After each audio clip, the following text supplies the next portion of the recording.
नमस्कार, मैं हूं आरजू अंसारी और आप देख रहे हैं राष्ट्रीय जगत विजन न्यूज। मुख्यमंत्री विष्णुदेव साय के नेतृत्व में प्रदेश सरकार ने 5000 शिक्षकों की भर्ती के लिए वित्तीय स्वीकृति प्रदान की है। शिक्षा मंत्री गजेंद्र यादव ने बताया कि ये कदम प्रदेश की शिक्षा व्यवस्था को नई दिशा देगा और युवाओं के लिए रोजगार के अवसर बढ़ाएगा। मंत्री यादव ने कहा कि भर्ती प्रक्रिया पारदर्शी और योग्यता आधारित होगी। साथ ही ग्रामीण और आदिवासी क्षेत्रों में शिक्षकों की उपलब्धता पर विशेष ध्यान दिया जाएगा।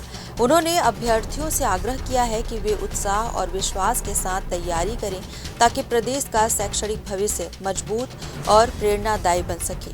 माननीय मुख्यमंत्री श्रद्धेय विष्णुदेव साय जी ने छत्तीसगढ़ के 5000 बेरोजगार युवाओं के लिए 5000 नए शिक्षक भर्ती के लिए कल आदेश वित्त विभाग ने जारी किया है। इसके लिए माननीय मुख्यमंत्री श्रद्धेय विष्णुदेव साय जी को बहुत बहुत धन्यवाद देता हूँ, आभार व्यक्त करता हूँ। और हमारे वित्त मंत्री श्री ओपी चौधरी साहब का भी मैं बहुत बहुत धन्यवाद करता हूँ।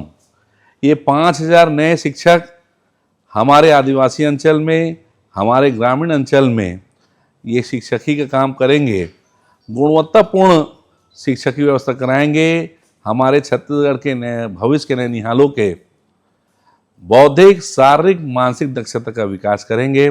मैं छत्तीसगढ़ के सभी युवाओं को बहुत बहुत बधाई देता हूं और माननीय मुख्यमंत्री श्रद्धेय विष्णुदेव साय जी का कोटिसा आभार व्यक्त करता हूं, जिन्होंने 5000 नए शिक्षक भर्ती के लिए कल आदेश जारी किया। आप सबका बहुत बहुत आभार। फिलहाल इस खबर में बस इतना ही। देश प्रदेश की खबरों से अपडेटेड रहने के लिए हमारे चैनल को सब्सक्राइब करें और नए खबरों के नोटिफिकेशन के लिए बेल आइकॉन जरूर दबाएं। नमस्कार।